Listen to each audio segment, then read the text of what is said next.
selamat pagi, selamat hari Minggu semuanya. Ke tempat yang lebih tinggi, itu adalah salah satu lagu favorit saya juga. Kalau ditanya apa lagu favorit saya, wah, di himne kita itu banyak ya. Banyak yang indah-indah. Salah satunya adalah tadi itu, ke tempat yang lebih tinggi. Dan kita naik ke tempat yang lebih tinggi, maksudnya itu secara rohani. Bukan kita disuruh naik gunung semuanya, gitu ya. Secara rohani kita mau bertumbuh. Dan untuk bertumbuh itu, salah satu komponen yang tidak lepas dan tidak bisa hilang adalah kita mempelajari firman Tuhan. Oleh karena itu, di dalam satu jemaat lokal, acara kebaktian kita, acara berjemaat kita, ada banyak hal yang indah yang kita lalui. Nyanyi indah, ya saling ketemu indah. Tapi belajar firman Tuhan, ini sangat krusial. Baik, mari kita buka Alkitab kita bersama pada pagi hari ini.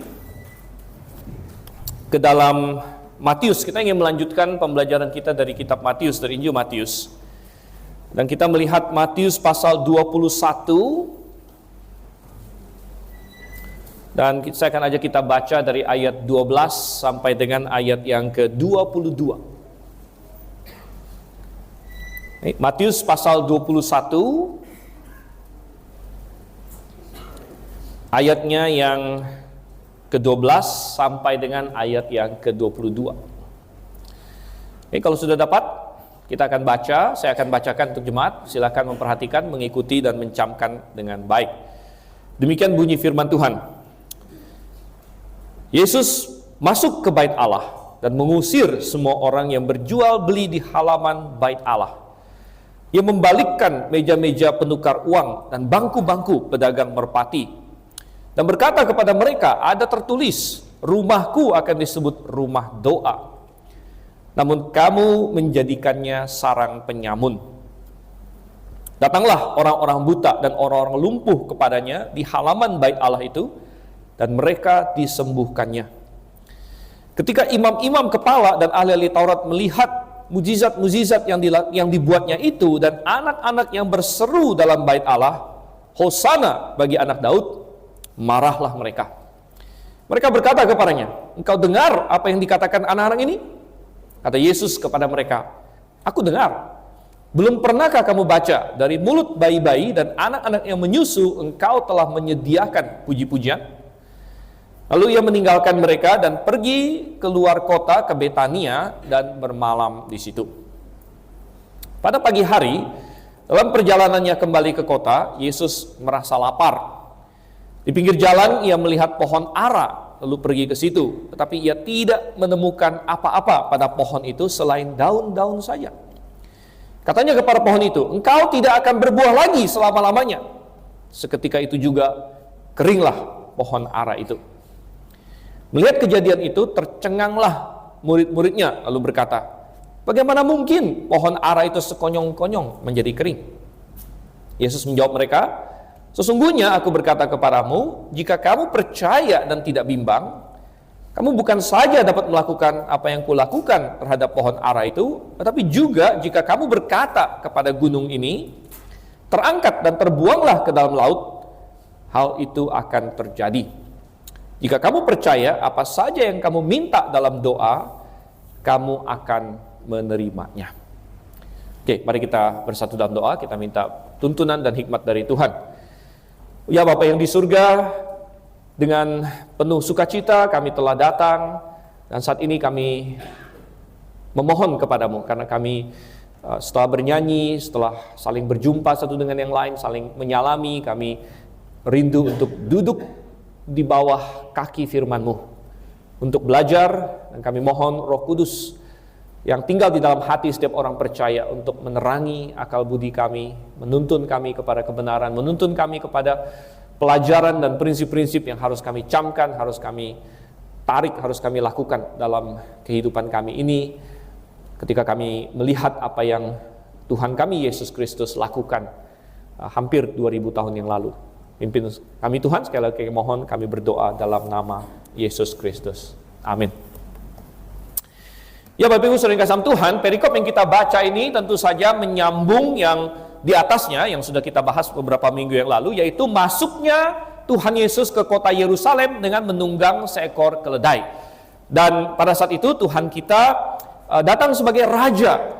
Dia raja yang memenuhi nubuat bahwa hei Yerusalem, katanya, rajamu datang. Dia lemah lembut mengendarai seekor keledai, dan Tuhan Yesus menggenapi itu. Lalu apa yang dia lakukan setelah dia datang menyatakan dirinya raja, sebenarnya raja yang dinubuatkan? Apa yang dia lakukan, saudara kasih Tuhan? Nah, ini akan menjadi tema khotbah saya atau judul khotbah saya pada pagi hari ini, yaitu bahwa ketika Tuhan melakukan pemeriksaan. Ketika Tuhan melakukan pemeriksaan. Saudara yang kasih Tuhan, apa yang dimiliki oleh seorang raja? Seorang raja dia memiliki hak. Dia adalah tuan, dia adalah pemilik dari kerajaannya. Dia adalah pemilik dari istananya. Oleh karena itu, Tuhan Yesus yang telah datang sebagai raja, dia kemudian selanjutnya memeriksa apa yang menjadi miliknya. Dan kita akan melihat ini dalam dua perikop yang tadi kita baca. Kalau LAI dia bagi menjadi dua heading, dua judul kecil di sini. Yang pertama, Yesus menyucikan bait Allah. Dan pada saat itu Tuhan Yesus sebagai pemilik bait Allah itu sendiri, dia datang untuk memeriksa bait Allah itu. Dan yang kedua, saudara kasih Tuhan, adalah Yesus mengutuk pohon ara. Dan sebenarnya ini juga adalah Tuhan mengadakan suatu pemeriksaan, tetapi dalam bentuk ilustrasi. Nah, kita ingin membahas dua pohon ini, dua topik ini, dua poin ini. Tetapi saya ingin ajak kita lihat yang pohon ara terlebih dahulu. Dan sebenarnya kalau kita cek ke dalam Injil Markus, mungkin kita tidak akan buka, tapi ini ada perikop paralelnya di Markus pasal 11. Markus pasal 11 memberikan urutan kronologis yang lebih lengkap, ya. Matius memberikan gambaran topikalnya, Markus memberikan gambaran kronologisnya. Dan kronologisnya sebenarnya adalah Tuhan kita setelah dia masuk ke Yerusalem, itu sudah sore. Dan sudah sore, maka dia pergi melihat bait Allah sebentar. Lalu dia pulang lagi ke Betania. Nah kemudian dia besoknya datang lagi, dan kemudian dia mengutuk pohon ara itu. Jadi sebenarnya insiden Tuhan kita mengutuk pohon ara ini terjadi sebelum dia membersihkan bait suci berdasarkan kronologi yang di Markus. Ya, sedangkan yang di Matius di sini dia tidak memberikan kronologinya, dia hanya memberikan topikalnya. Jadi ada hal-hal yang terjadi tapi tidak diceritakan secara kronologis di sini. Oke, jadi coba kita lihat terlebih dahulu yang ayat 18 sampai dengan ayat yang ke-22, di mana Tuhan kita ketika dia berjalan dari Betania. Betania adalah sebuah kota di dekat Yerusalem, masih dalam yang mereka sebut sebagai seperjalanan Sabat. Jadi kalau hari Sabat ada orang jalan dari Betania ke Bait Suci, itu tidak dianggap berdosa karena itu masih pendek jaraknya begitu. Dan Tuhan Yesus berjalan dari Betania menuju ke Yerusalem. Dan di tengah jalan katanya dia melihat sebuah pohon ara. Dan dia lapar. Ya, dia lapar. Mungkin Tuhan Yesus tidak sarapan sebelum berangkat. Mungkin murid-muridnya juga tidak. Atau mungkin Tuhan kita lebih memilih menghabiskan waktu untuk berdoa, sementara murid-muridnya makan atau lain sebagainya. Kita tidak tahu persis. Tapi Tuhan kita pergi ke pohon ara itu dan mencari buah. Tapi saudara yang kasih Tuhan, apa yang terjadi sudah kita baca. Dia tidak menemukan buah, dia mengutuk pohon itu, dan kemudian terjadi percakapan dengan murid-muridnya. Nah, ada dua hal yang saya ingin ajak kita lihat dari peristiwa Tuhan Yesus mengutuk pohon ara ini. Yang pertama, saya ingin mengajak kita merenungkan dulu apa yang terjadi secara literalnya. Apa yang terjadi secara literal? Jadi peristiwa ini dicatatkan apa adanya. Peristiwa ini benar-benar terjadi. Ini adalah suatu peristiwa yang literal. Jadi benar-benar ada sebuah pohon ara. Dan benar-benar Tuhan Yesus mendekat ke pohon ara itu dan mencari buah. Dan ketika tidak menemukan, Tuhan kita mengutuk pohon ara itu. Jangan lagi ada orang makan dari buahmu. Dan Alkitab mencatat bahwa dalam waktu singkat, pohon itu menjadi kering. Saudara-saudara. Dan ini adalah suatu mukjizat. Kita tidak bisa menjelaskannya dengan cara lain lagi. Tuhan kita tidak menunggu bulan depan baru dia kering, atau tahun depan baru dia kering, tidak. Murid-murid melihat bahwa dalam waktu singkat pohon itu menjadi kering. Dan ini adalah suatu mukjizat. Ini adalah satu-satunya mukjizat Yesus yang tercatat yang bersifat destruktif. Semua mukjizat Tuhan Yesus lain yang tercatat itu sifatnya menyembuhkan, bahkan membangkitkan orang mati, atau mengubah air menjadi anggur, atau menenangkan badai. Ini adalah satu-satunya mukjizat yang tercatat yang dimana Tuhan kita mematikan, boleh dibilang, pohon ini. Tapi ini adalah mukjizat. Ini adalah mukjizat. Dan sama seperti dalam banyak mukjizat lain Tuhan Yesus, ketika murid-murid melihatnya, mereka terheran-heran bahwa kenapa bisa ada orang yang punya kuasa sedemikian. Kenapa pada pribadi Yesus ada otoritas dan karunia dan kuasa yang sedemikian. Sama seperti mereka heran ketika dia menenangkan badai, ketika Tuhan Yesus mengubah air menjadi anggur, mereka semua terheran-heran. Demikian juga pada saat itu, mereka semua terheran-heran. Tentu ini adalah salah satu bukti lain tentang siapa Yesus. Ini adalah salah satu dari pekerjaan-pekerjaan dia yang membuktikan siapa dia. Namun Tuhan kita memakai kesempatan ini juga untuk mengajarkan suatu prinsip kepada murid-muridnya, di mana dia berkata kepada mereka, sebenarnya kalian pun bisa melakukan pekerjaan-pekerjaan yang luar biasa kalau kalian memintanya kepada Bapa di sorga dengan iman dan percaya. Dan kita dapatkan di sini adalah salah satu ayat yang banyak sekali disalahpahami oleh orang, yaitu di ayat yang ke-21 dan 22. Coba kita lihat lagi di sini, di mana Yesus menjawab mereka. Saya bacakan saja. Sesungguhnya aku berkata kepadamu, jika kamu percaya dan tidak bimbang, kamu bukan saja dapat melakukan apa yang kulakukan terhadap pohon ara itu, tetapi juga jika kamu berkata kepada gunung ini, terangkat dan terbuanglah ke dalam laut, hal itu akan terjadi. Jadi sesuatu yang bahkan lebih luar biasa lagi dari sekedar pohon, satu pohon tiba-tiba menjadi kering dan mati. Bahkan gunung pun bisa tercampak katanya. Ini adalah kata-kata Tuhan kita. Dan di ayat yang ke-22 dikatakan, jika kamu percaya apa saja yang kamu minta dalam doa, kamu akan menerimanya. Jadi Tuhan kita berkata bahwa kuncinya di sini adalah kamu percaya. Kamu percaya, kamu memiliki iman. Nah, tetapi saudara yang kasih Tuhan, banyak orang yang salah konsep mengenai hal ini, sehingga mereka lalu menjadikan ini semacam suatu tantangan. Dan mereka berkata begini, kadang-kadang dari agama lain menantang, atau mungkin dalam Kristen sendiri juga, dia berkata, kamu punya iman nggak? Kalau begitu coba ini, pindahkan gunung. Pilihlah satu gunung di Jawa ini, gitu kan? Gunung Bromo lah dipindah, Gunung Semeru. Kalau lagi ada gunung berapi, tolong pindahin dong, pakai iman kamu, katanya begitu. Dan mereka kadang-kadang meledek juga. Saya pernah menonton ada orang dari agama lain berdebat, dia bilang, nggak usah pindahin gunung deh, pindahin botol aqua aja, dia bilang. Dia taruh botol aqua di ini kan. Ini kamu pakai iman kamu, pindahin aja botol aqua ini, katanya. Sudah nggak sama Tuhan. Pemahaman-pemahaman seperti itu gagal sebenarnya untuk memahami sebenarnya apa yang Tuhan Yesus ajarkan. Karena Tuhan Yesus tidak mengajarkan magic gitu. Tuhan Yesus tidak mengajarkan magic. Tuhan Yesus bukan berkata, aku akan kasih kamu kuasa seperti seorang penyihir, sebagai seorang wizard atau magician atau apa, di mana kamu lalu iman itu dianggap sebagai semacam suatu kuasa, suatu the force. Mungkin banyak orang pernah dengar Star Wars ya.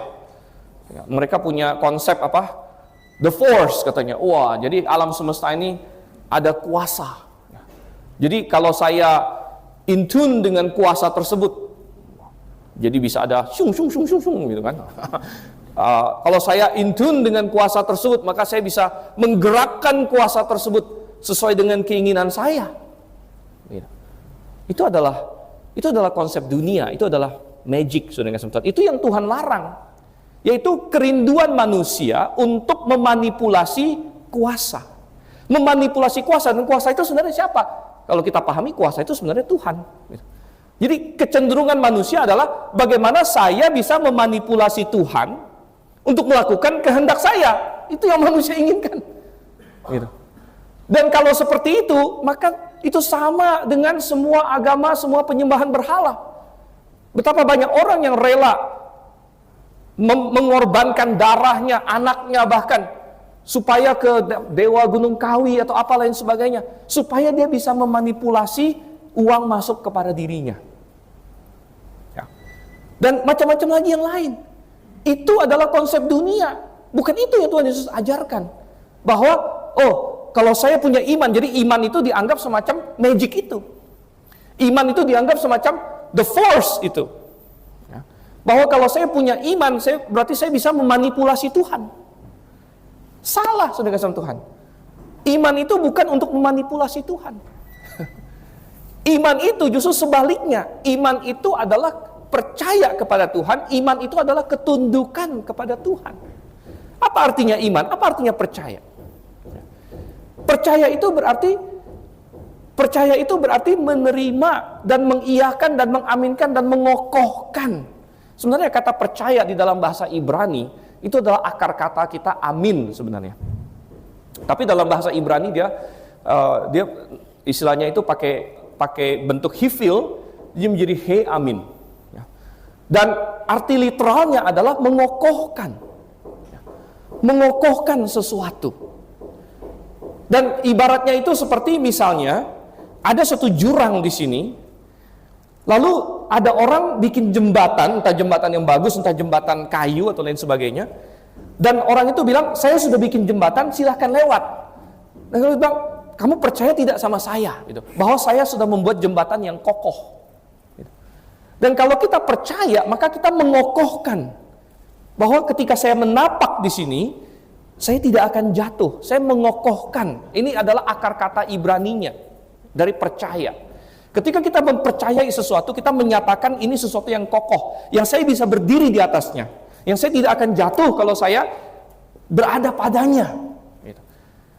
Dan itu berarti saya percaya kepada dia, kepada hal tersebut. Dan ketika kita disuruh percaya kepada Tuhan, berarti kita mengokohkan dalam hati kita. Kita mengakui siapa Tuhan itu sebenarnya. Dan Alkitab berkata, kalau kamu mintanya sambil percaya apa, saudara kasih Tuhan? Sambil percaya apa? Sambil percaya bahwa kita meminta kepada pribadi yang sanggup melakukannya. Kalau Tuhan Yesus melakukannya tidak heran, karena Dia adalah Allah. Lalu kalau kita, Tuhan Yesus bilang, kamu minta dengan percaya. Percaya apa? Kamu minta kepada siapa dulu? Kamu minta kepada Tuhan kah? Atau kamu minta kepada ilah-ilah berhala? Dan kalau dia, saya minta kepada Tuhan. Oke, kalau kamu minta kepada Tuhan, apakah kamu minta dengan cara memerintahkan Tuhan? Kamu di atas Tuhan? Kamu memanipulasi Tuhan? Atau kamu meminta dengan bahwa Tuhan, Engkau adalah Tuhan, Engkau yang punya hak, Engkau yang punya kuasa, Engkau yang mampu melakukannya, aku meminta kepadamu karena aku percaya Engkau mampu melakukannya, tapi aku bukan memanipulasi Engkau. Jadilah kehendakmu. Nah, saudara yang kasih Tuhan, kalau kita benar-benar percaya bahwa kita meminta kepada Tuhan, dan bukan hanya kepada suatu berhala, kepada dewa Gunung Kawi, kepada semua yang lain, maka kita tidak akan mencoba untuk memanipulasi Tuhan. Karena Tuhan tidak bisa kita manipulasi. Tuhan punya kehendak Dia. Dan iman justru adalah berkata, Tuhan, jadilah kehendakmu. Jadilah kehendakmu. Dan kalau misalnya kita meminta sesuai dengan kehendak Tuhan, maka tidak ada yang mustahil. Bahkan gunung pun bisa berpindah. Dan saya yakin ketika saya mempelajari nubuat, bahwa apa yang Tuhan Yesus katakan ini semacam nubuat juga. Bahwa suatu hari nanti akan ada orang percaya yang meminta gunung dipindahkan, saudara. Yang sesuai dengan kehendak Tuhan dan sesuai dengan waktu Tuhan, dan Tuhan akan genapi. Kapan itu? Saya melihat dalam nubuat bahwa sepertinya ini akan digenapi pada saat akhir tribulasi. Dan Anda tahu bahwa ketika Tuhan Yesus datang dari Betania ke Yerusalem, mereka melewati gunung apa? Mereka melewati di situ adalah Bukit Zaitun atau Gunung Zaitun. Dan mungkin waktu Tuhan ngomong gitu dia sambil menunjuk kepada Bukit Zaitun itu. Ya. Kalau Anda meminta supaya gunung ini tercampak ke laut, itu akan terjadi, Tuhan bilang. Tuhan menunjuk Bukit Zaitun itu. Dan ini akan digenapi pada akhir tribulasi. Tuhan menggambarkan bahwa semua bangsa-bangsa akan berkumpul untuk melawan Israel, untuk menghancurkan Israel di dalam perang yang namanya Harmagedon. Dan kita bisa membayangkan pasukan yang sudah begitu banyak menyerbu. Megiddo itu adanya di atas Yerusalem. Dan mereka menyerbu ke Yerusalem. Dan mereka akan melewati tempat-tempat termasuk Bukit Zaitun, Gunung Zaitun. Tapi Tuhan berkata pada hari itu, Tuhan Yesus akan turun dari sorga. Dan dia akan mendarat di Bukit Zaitun. Tepat di mana dia naik ke sorga. Dan apa yang terjadi? Alkitab katakan ketika dia mendarat di Bukit Zaitun, dalam Zakaria dikatakan bukit itu akan terbelah menjadi dua, kanan kiri. Atau ada bagian yang hilang, hancur, terbelah menjadi dua. Dan saya percaya bahwa itu akan menggenapi apa yang Tuhan Yesus katakan. Mungkin pada saat itu pasukan antikristus sedang berada di atas Bukit Zaitun, siap menyerang Yerusalem. Dan ada orang percaya yang berdoa kepada Tuhan, Tuhan, selamatkan kami. Hancurkanlah gunung itu. Dan Tuhan Yesus turun pada saat itu persis ke atas Bukit Zaitun. Dan bukit itu hilang, saudara yang kasih Tuhan. Terbelah dari timur ke barat. Oh, saudara yang kasih Tuhan. Coba kita kembali lagi dalam Matius pasalnya yang ke-21 di sini. Tuhan Yesus memakai kesempatan ini untuk mengajar murid-muridnya. Tetapi ada juga banyak orang yang menyerang Tuhan kita di dalam perikop ini. Ada yang bilang bahwa Tuhan Yesus di sini pemarah katanya. Karena nggak dapat makan dari pohon ara, pohonnya yang disalahin. Dikutuk. Jadi ada juga orang yang menyerang Tuhan kita. Dan mereka bikin berbagai serangan. Wah, Tuhan Yesus kehilangan kendali atas emosinya. Dan karena nanti mereka bilang lagi di Markus dikatakan bahwa memang waktu itu belum musim buah ara katanya. Lalu mereka bilang, loh namanya bukan musim buah ara. Kenapa Tuhan kita mencari buah pada pohon ara dan lain sebagainya. Tapi saudara kasih Tuhan, ini semua serangan-serangan yang cetek sebenarnya. Dan Tuhan kita sudah membuktikan dirinya sebagai pribadi yang maha sabar. Kenapa Tuhan kita mencari buah pada pohon zaitun itu? Padahal katanya pohon ara maksudnya. Padahal katanya belum musimnya untuk berbuah. Dan di sini ada banyak penjelasan yang saya pernah baca. Dan itu salah satu antara lain karena memang ternyata pohon ara itu ada banyak jenis. Nah, saya bukan ahli botani. Jangankan pohon ara yang bukan yang di Timur Tengah sana ya. Pohon yang di Indonesia saja kadang-kadang saya masih bingung-bingung gitu ya. Pohon ara itu rupanya ada banyak jenis, ada banyak spesiesnya, gitu. Dan masing-masing punya karakteristik sendiri. Dan ada satu jenis pohon ara, ya, yang dimana pohon itu dia kalau belum berbuah dia tidak akan mengeluarkan daun, tanya sini. Sehingga yang muncul di sini, kenapa Tuhan mengutuk pohon ini adalah karena false advertising, saudara kasih Tuhan. Apa itu? Iklan palsu lah, gitu istilahnya, gitu ya. Di mana pohon ara ini sudah ada daunnya dan mestinya kalau begitu dia ada buah, gitu. Tapi ternyata tidak ada buah. Gitu. Ternyata tidak ada buah. Tetapi saudara yang kasih Tuhan, saya masuk kepada poin yang kedua dalam perikop ini. Apapun penjelasannya, kenapa Yesus mengutuk pohon ara ini. Tapi yang jelas, dia mengutuknya untuk menjadi ilustrasi. Nah, saya taruh ini sebagai poin kedua, karena poin pertama tadi adalah ini terjadi secara literal. Ini terjadi secara literal, maksudnya benar-benar ini bukan hanya sekedar ilustrasi.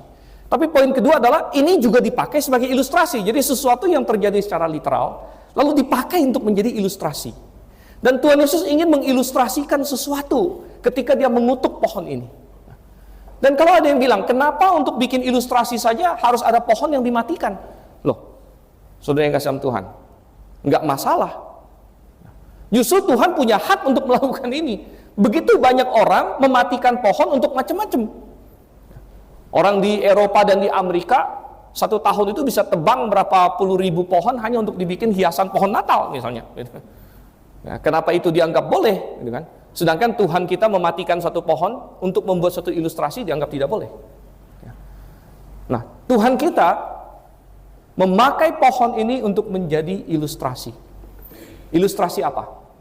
Ilustrasi bahwa dia mencari buah pada milik kepunyaannya. Dan kalau dia tidak menemukan buah pada milik kepunyaannya, maka dia punya hak dan otoritas untuk mengutuk dan mematikan. Oh, saudara yang kasih dalam Tuhan, ini konsisten mulai dari perjanjian lama. Coba kita buka di dalam Yeremia, saudara.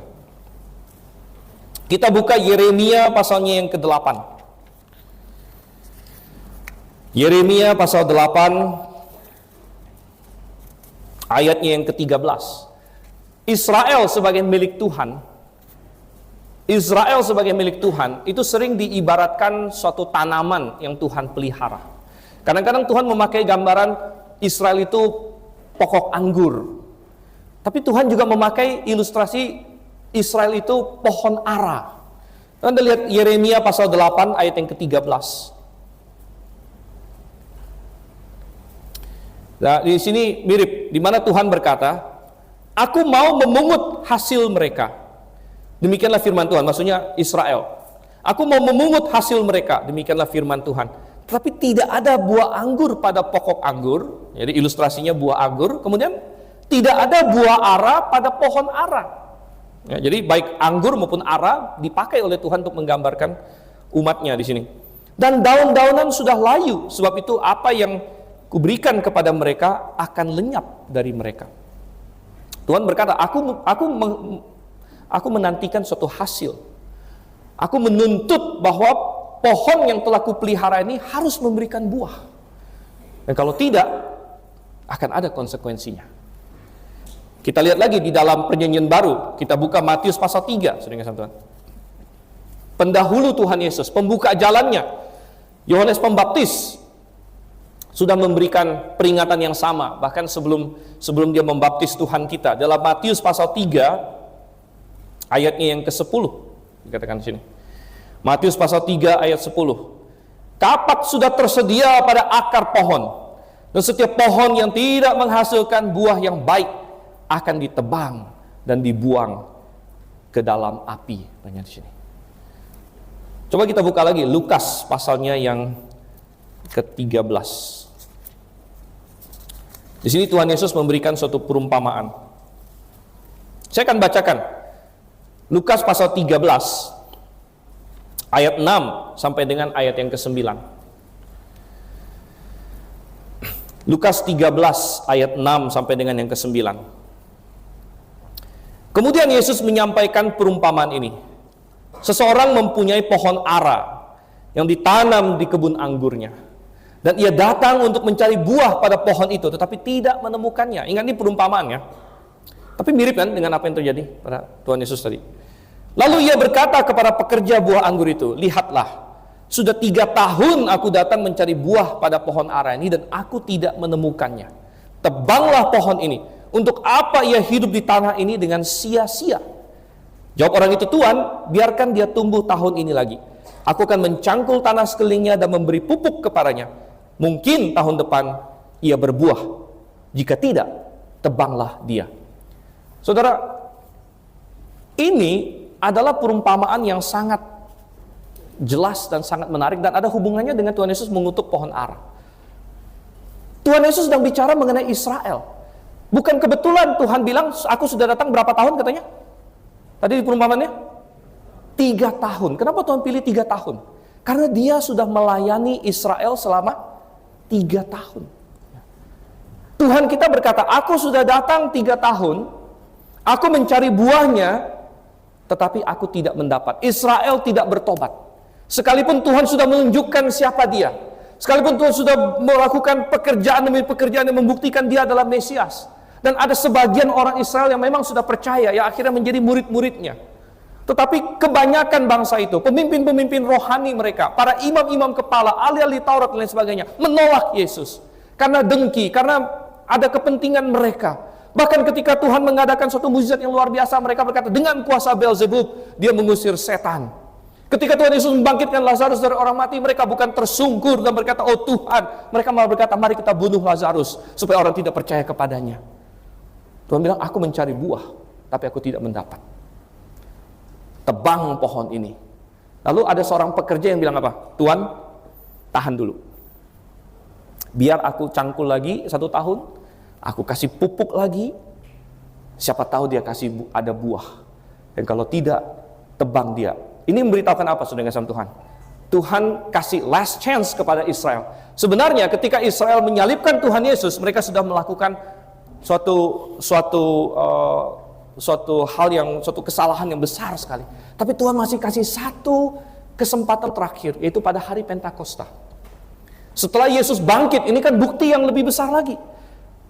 Bukti yang paling besar tentang keilahian Yesus adalah dia bangkit dari antara orang mati, saudara. Dan mestinya imam-imam kepala tahu itu, karena para prajurit datang kepada mereka dan berkata, ada malaikat yang turun, ada gempa bumi, tiba-tiba hilang. Tapi apa yang terjadi? Malah imam-imam itu menyogok penjaga itu dan berkata, kalian bikin cerita murid-muridnya datang mencuri. Jadi imam-imam kepala tahu tentang kebangkitan Yesus Kristus. Dan pada hari Pentakosta, Petrus masih berkhotbah. Sebenarnya janji itu adalah untuk kalian dan untuk anak-anak kalian. Ini kesempatan terakhir untuk terima Yesus sebagai Mesias. Tetapi mereka tidak menerimanya. Sehingga Tuhan bilang, tebanglah. Oh saudara yang kasih Tuhan, apa yang Tuhan Yesus ajarkan dalam perumpamaan saja dalam Lukas, itu kan kata-kata doang. Maka menjelang saat sebelum dia mati, Tuhan nyatakan dengan otoritas mukjizat bahwa aku bisa melakukan apa yang aku ajarkan dalam perumpamaan. Dengan cara dia mengeringkan sebuah pohon ara persis di depan mata murid-muridnya. Kalau di Lukas 13 itu hanya kata-kata pengajaran, ini sekarang adalah dengan tindakan dan ilustrasi nyata. Seperti aku bisa mengeringkan pohon ini, aku bisa menghukum milik kepunyaanku sendiri. Israel, yang pada waktu itu, Israel adalah kumpulan yang mix, yang tercampur antara orang percaya dengan orang yang tidak percaya. Oh saudara yang kasih Tuhan, kita hari ini bukan Israel, tapi kita semua sebenarnya adalah milik Tuhan. Semua manusia adalah milik Tuhan, karena Tuhan yang telah memberikan kita hidup. Tuhan yang telah memberikan kepada kita nyawa kita. Dan Tuhan punya hak untuk memeriksa milik kepunyaannya. Tuhan akan datang, sama seperti dia datang kepada pohon ara itu. Dan dia melihat apakah ada buah di dalamnya. Maka dia akan memeriksa tiap-tiap dari kita. Dia akan melihat, adakah buah di dalam hidup Anda? Adakah buah? Bukankah dia sudah menyatakan kebenaran kepada Anda? Bukankah Injil sudah disampaikan? Kalau Anda duduk di Grave di sini, saya tidak tahu, mungkin ada yang baru, mungkin ada yang sudah lama. Bukankah jalan keselamatan sudah dinyatakan dengan terang, sama seperti Tuhan Yesus berbicara kepada orang-orang Yudea pada waktu itu? Tetapi sudahkah Anda menghasilkan buah? Karena Anda sudah menerima itu. Anda sudah menerima dan percaya dengan iman penuh kepada Yesus Kristus. Dan percaya kepada firman-Nya, percaya kepada kebenarannya, sehingga itu menghasilkan buah dalam hidup Anda.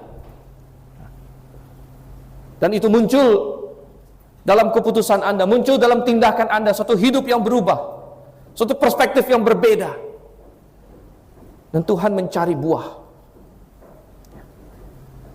Kalau manusia, kita susah. Kita tidak tahu seluk-beluk seseorang. Apalagi gembala. Kadang-kadang ketemu 1 minggu 1 kali. Ada yang tidak sesering itu. Ada yang entah berapa minggu sekali baru datang. Bagaimana kita mau mengecek? Gembala bukan pemilik pohon ara, saudara. Yang pemilik pohon ara adalah Tuhan. Tapi Tuhan punya hak dan Dia akan memeriksa tiap-tiap dari kita. Apakah ini pohon yang benar? Apakah dia ini pohon yang dari Bapakku yang akan menghasilkan buah yang benar? Atau tidak? Dan kalau tidak, kalau Israel Tuhan kasih 3 tahun. 3 tahun, Tuhan bilang. 3 tahun pelayanan Tuhan kita di Israel. Dan Tuhan bilang, tidak ada buahnya, tebang.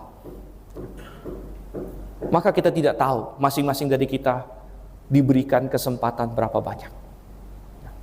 Itu adalah rahasia Tuhan. Itu adalah keputusan Tuhan. Anda punya waktu berapa banyak? Anda akan diberikan kesempatan berapa banyak? Oh saudara. Oleh karena itu, mari kita belajar dari ilustrasi ini. Berkata, ya saya mau meresponi Injil, saya mau meresponi kebenaran, saya mau itu berbuah dalam hidup saya, muncul dalam tindakan saya, muncul dalam apa yang saya lakukan. Saya mau ikut firman Tuhan, karena itu membuktikan saya adalah milik Bapa di sorga. Baik, Bapak Ibu Saudara Tuhan, mari kita masuk sekarang kepada poin 2 besar sekarang ya. Yaitu kita masuk kepada bahwa Yesus setelah dia mengutuk pohon ara itu, dia berlanjut masuk ke Yerusalem dan dia masuk ke dalam bait suci. Kalau tadi pohon ara ini adalah ilustrasi, maka ketika dia masuk ke bait suci, nah ini realnya nih. Bait suci adalah sentral dari Israel. Disinilah letaknya. Pusat rohani Israel ada di bait suci. Sejak zaman Salomo mendirikannya, kemudian Zerubabel mendirikan yang kedua. Tetapi siapa pemilik bait suci yang sesungguhnya? Salomo berkata, aku akan mendirikan rumah bagi engkau.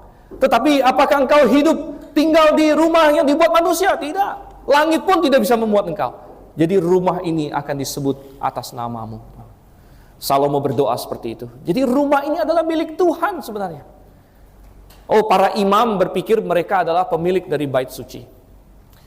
Imam besar pada waktu itu Kayafas, yang tidak berapa hari kemudian akan sepertinya mengadili Tuhan kita.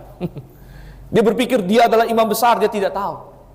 Imam yang sesungguhnya berdiri di situ. Pemilik dari bait suci sebenarnya sedang ada di sana. Mereka selama ini, dan imam-imam ini adalah orang-orang yang sudah sesat, secara teologis mereka sesat. Kita tahu bahwa kebanyakan imam pada waktu itu berasal dari golongan Saduki. Anda belajar, golongan Saduki adalah orang Israel yang liberal. Mereka tidak percaya ada malaikat, tidak percaya ada roh, tidak percaya ada kebangkitan. Yang seperti itu jadi imam besar, saudara. Waduh, ini Israel sudah kacau balau.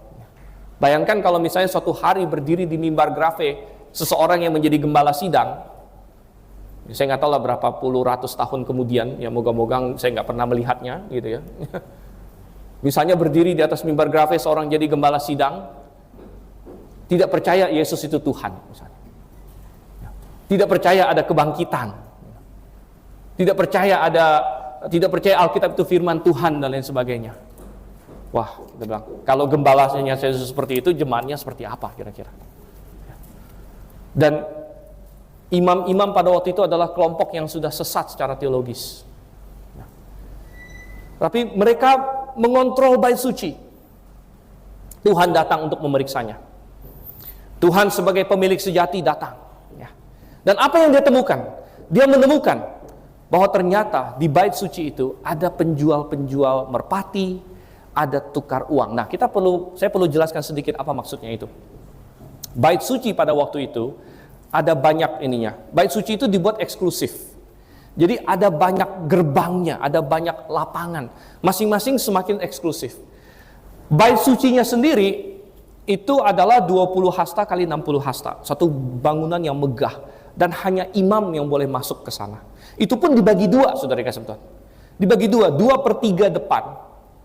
Itu ruang kudus, itu hanya imam yang boleh masuk tiap hari sesuai golongan.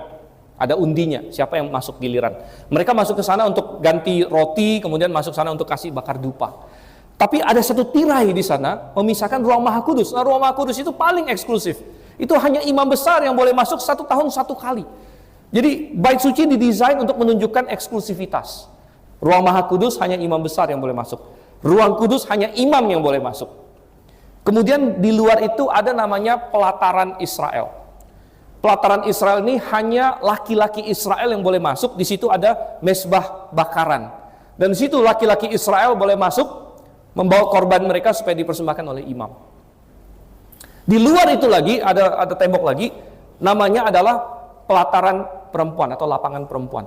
Perempuan Israel boleh masuk sampai di sana. Dan di luar itu lagi ada yang disebut sebagai pelataran bangsa-bangsa. Nah, pelataran bangsa-bangsa ini adalah orang non-Israel boleh ke sana. Orang non-Israel yang mau berdoa kepada Tuhan, yang mau mencari Tuhan, boleh masuk sampai ke sana. Dan saudara, di pelataran non-Israel itulah mereka ubah untuk menjadi bazar, saudara. Mereka ubah untuk menjadi tempat jual beli. Dan kenapa mereka jual beli di situ? Oh, ada banyak alasan. Alasannya sangat rohani. Alasannya sangat rohani. Ya. Alasannya apa? Nomor 1, mereka bilang, kalau kamu kasih persembahan sama Tuhan, nggak boleh pakai koin Romawi, itu koin najis. Nah, jadi saling menajiskan. Ya. Ini koin najis, kamu nggak boleh pakai koin. Kamu harus pakai koin kudus. Koin kudus dari mana? Kami yang keluarkan koin kudus. Betul kan? Jadi mereka punya koin kudus, suatu currency atau suatu mata uang yang spesial dibuat oleh bait suci. Jadi mereka harus exchange dulu. Kalau misalnya kamu dapat dinar dari mana, ya money changer lah, itu penukar uang gitu ya. Jadi kamu pengen kasih persembahan sama Tuhan, nggak boleh langsung kasih begitu, itu uang kamu najis. Kamu tukar dulu di money changer yang terakreditasi oleh kami, gitu kan? Tukar dengan uang kudus, baru kamu boleh kasih persembahan uang kudus. Nah, tentu mainannya di rate-nya nanti nggak 1-1 dong, gitu kan? Nah, mungkin entah 1 banding berapa, begitu kan? Satu titik berapa, begitu. Ada rate-nya.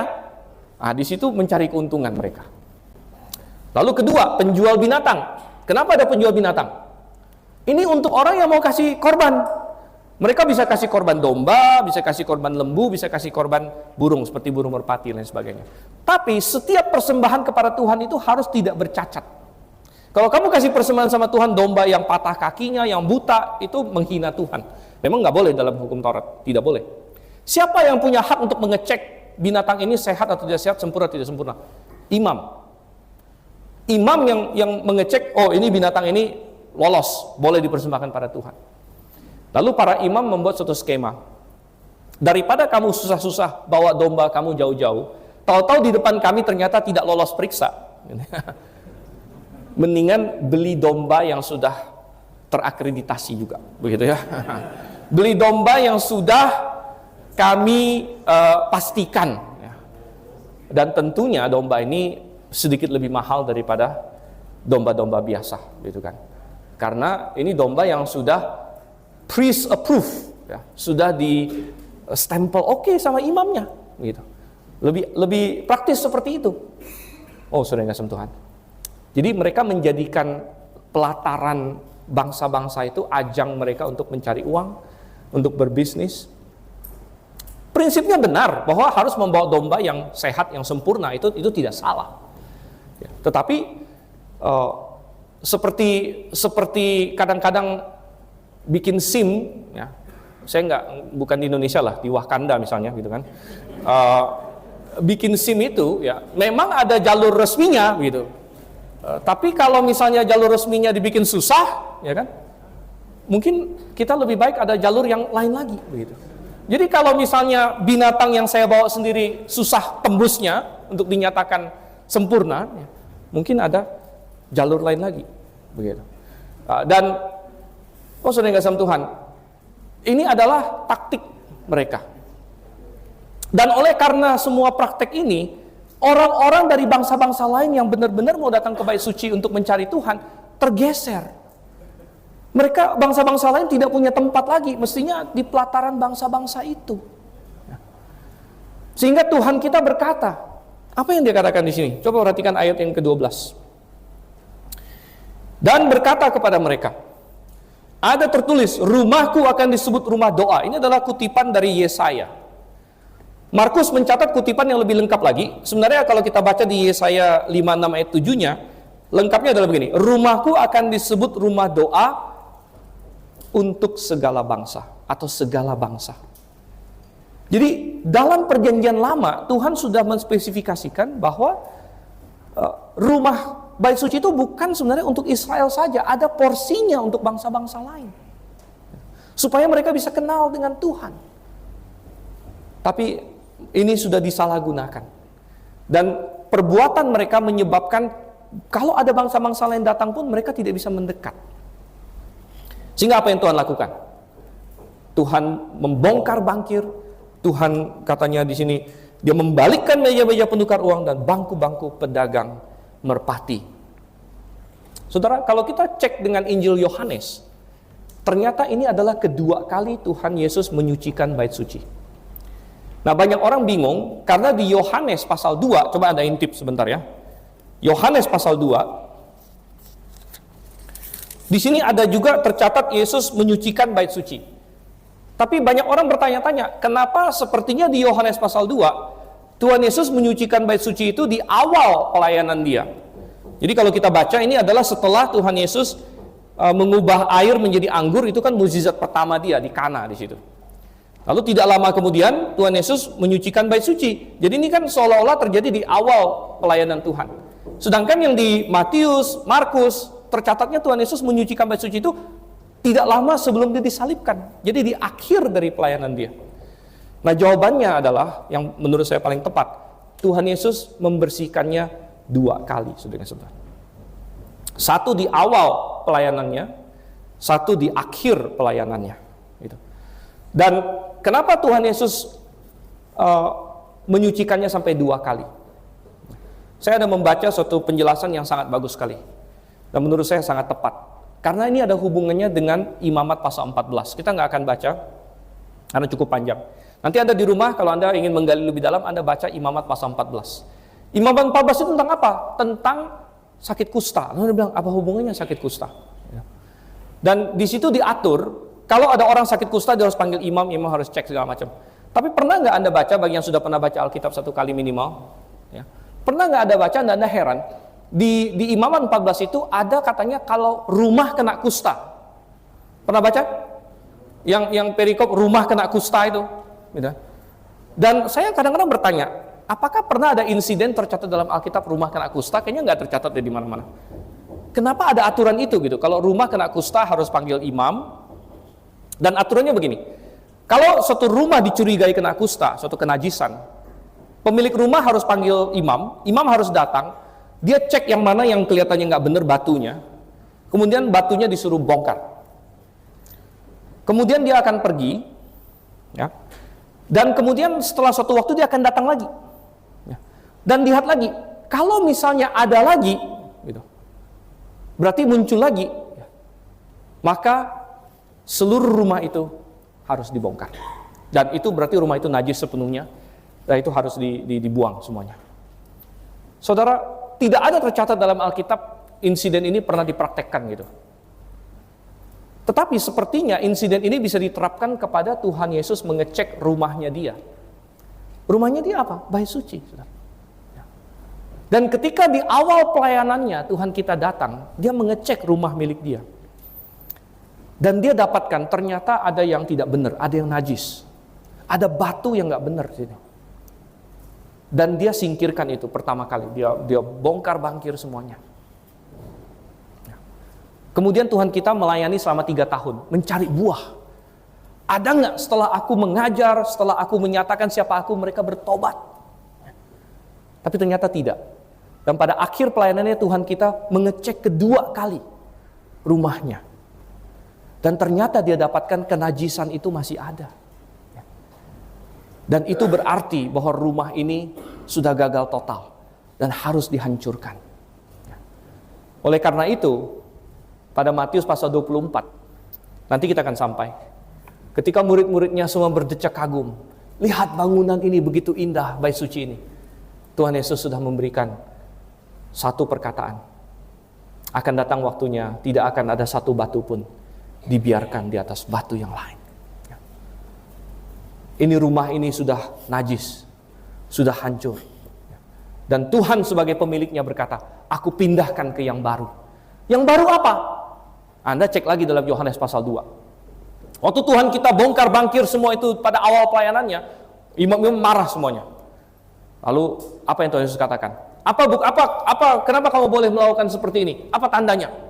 Apa yang Tuhan Yesus jawab?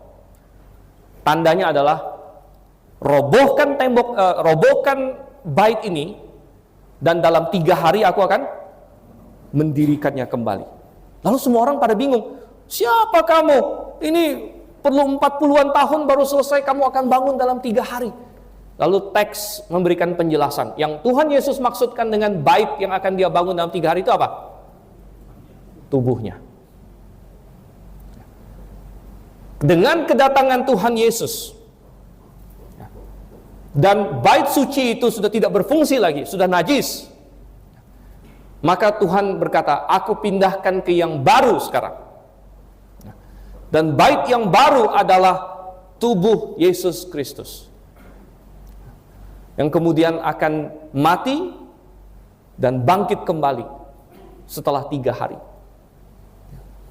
Pusat penyembahan bukan lagi di bait suci, sebagaimana Tuhan katakan kepada perempuan Samaria, akan datang dan sudah datang waktunya. Orang tidak lagi menyembah Tuhan di Yerusalem atau di gunung, tapi menyembah dalam roh dan kebenaran. Karena bait itu sekarang adalah Yesus Kristus, tubuhnya, yang katanya akan dihancurkan, kemudian 3 hari dia bangun kembali. Dan saudara, lalu setelah Tuhan Yesus naik ke sorga, siapa tubuhnya? Siapa tubuh Tuhan? Jemaat adalah tubuh Tuhan. Coba kita buka 1 Korintus, saudara. 1 Korintus pasalnya yang ketiga.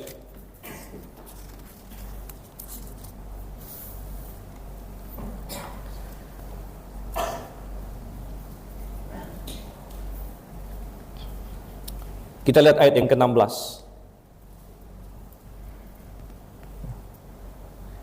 1 Korintus 3 ayat 16. Tidak tahukah kamu bahwa kamu sekalian adalah apa? Bait Allah. Dan bahwa roh Allah tinggal di dalam kamu. Jika ada orang yang membinasakan bait Allah, Allah akan membinasakan dia. Saya pernah khotbah bahwa di dalam perjanjian baru ada 2 hal yang disebut sebagai bait Allah. Sebelum masa milenium ya, masa milenium lain lagi nanti. Tapi dalam masa gereja, yang disebut bait Allah, satu adalah tiap-tiap tubuh orang percaya itu bait Allah. Tiap-tiap tubuh orang percaya. Karena Roh Kudus tinggal di dalam hati kita. Itu di 1 Korintus 6. Kita nggak akan buka. Tapi yang di 1 Korintus pasal 3 mengajarkan yang kedua, yaitu jemaat adalah bait Allah. Jemaat adalah bait Allah karena Roh Allah tinggal di dalamnya. Saudara, sebagaimana Tuhan pada waktu itu mengecek dan memeriksa pohon ara, mengecek dan memeriksa Israel, bait suci yang lama, maka Tuhan hari ini juga akan datang dan dia akan memeriksa baitnya yang saat ini. Dia akan memeriksa jemaat, saudara kasih Tuhan. Dia akan memeriksa jemaat yang adalah tubuhnya.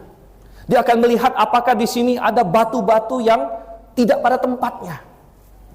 Karena kita akan baca nanti 1 Petrus pasal 2 berkata, Yesus adalah batu hidup. Dan kita semua adalah batu-batu hidup itu juga.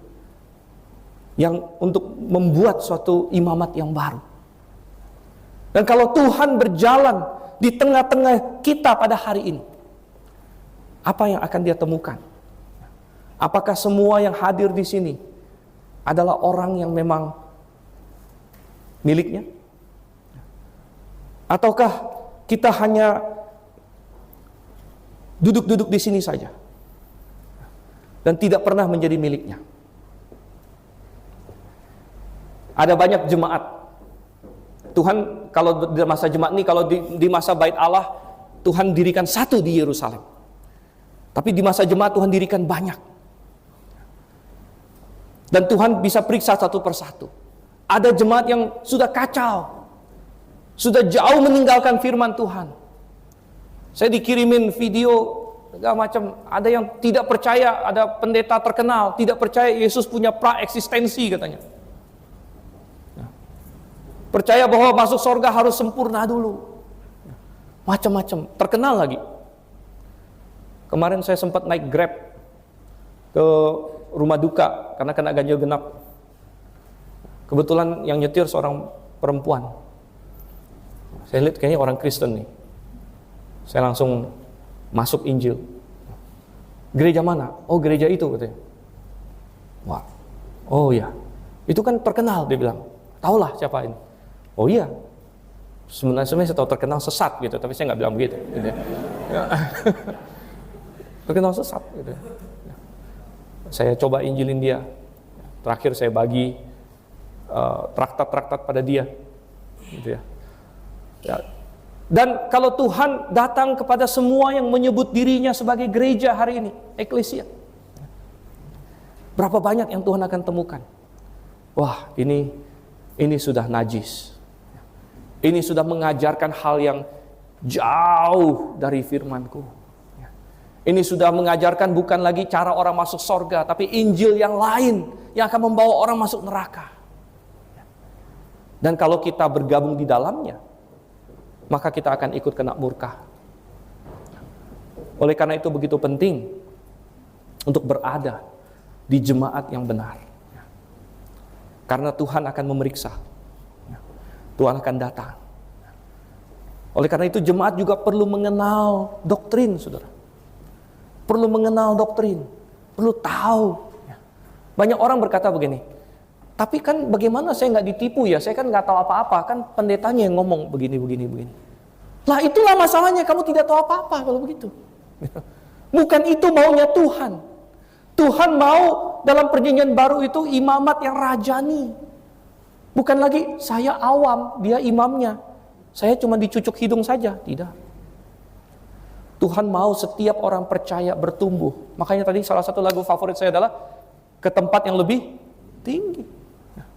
Setiap orang percaya makin tahu firman Tuhan, makin mengenal, makin paham, sehingga dapat menilai mana yang benar, mana yang salah. Sehingga kita tidak diombang-ambingkan. Dan puji syukur Jemaat Grafe kita barusan 29 tahun. Saya tentu bukan Tuhan. Tapi andai kata Tuhan datang di tengah kita, memeriksa kita seperti dia memeriksa bait suci Yerusalem pada waktu itu. Saya berharap Tuhan akan berkata, oh ya, ini adalah yang memberikan buah. Karena mereka taat pada firman-Ku. Karena mereka melakukan firman-Ku. Karena mereka mengikuti kebenaran. Karena mereka menghasilkan kesaksian. Dan mereka rindu untuk menginjil dan memberitakan kebenaran. Dan ini adalah tubuhku. Dan kemudian dia akan cek satu persatu yang hadir. Bagaimana bagian Anda? Apakah Anda sudah bergabung? Apakah Anda bergabung sebagai bagian yang benar atau yang pura-pura? Manusia tidak tahu, tapi Tuhan tahu. Sekali lagi, kita belajar dari dua perikop ini. Tuhan memeriksa miliknya. Bagaimana kalau dia memeriksa kita hari ini? Mari kita berdoa.